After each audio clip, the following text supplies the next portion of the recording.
Salamat din po. Maghaharap naman po ngayon sina Senadora Defensor Santiago at si Mayor Rodrigo Duterte. Senadora Defensor Santiago, narito po ang tanong para sa inyo.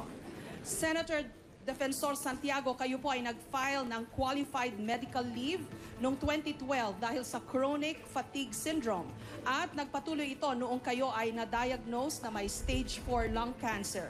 Sa nakalipas na 16th Congress, mula 2013 hanggang 2016, wala pa hong 10 beses kayong nakadalo sa mga plenary session. Kung sa Senado po ay naging mahirap na para sa inyo ang makapasok sa trabaho, bakit pa po ninyo hinahangad ang mas mabigat pang trabaho ng pagiging Pangulo ng Bansa? Ano po ang inyong motibasyon sa pagtakbo sa gitna po ng inyong karamdaman? 90 seconds po, Senator Santiago. Hindi mo ba alam ng sakit, tumataas o bumababa o nawawala? Magtatanong ka bakit may sakit ka, bakit tumatakbo ka? Eh, diretso ko yan o karapatan ko yan sa ilalim ng under our Constitution. Wala namang constitutional provision that if you get sick of something, you are disqualified. Ano pa yung iba niyang gustong malaman? Ang sabi po ay iilang beses lang daw po kayo nakadalo sa plenary session. I was at the height of cancer stage 4. Stage 4 is the last stage. Nag-aantay ako mamatay. Eh, hindi ako pinatay ng guardian angel ko eh.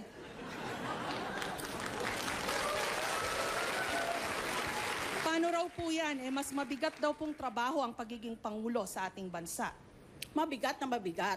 Pero kung tuusin mo, ang senador halos kapantay lang o sobra pa ang trabaho. Kung ginagawa niya ang tama niyang trabaho, nang sa trabaho ng presidente. Kasi kung minsan nilalabanan niya ang lahat ng senador laban sa kanya. Hindi kamukha ng presidente na lahat sa paligid niya nag-aaliluya sa kanya. Maraming salamat po, Senadora Defensor Santiago. Mayor Duterte, ano po ang masasabi ninyo sa I will pahayag not ng go into Senadora? an You have argument 60 seconds. or debate with Ma'am Miriam. She's telling you the truth, and truth is very important. I do not see Senator Santiago passing away within the next 20 years. So what's the problem?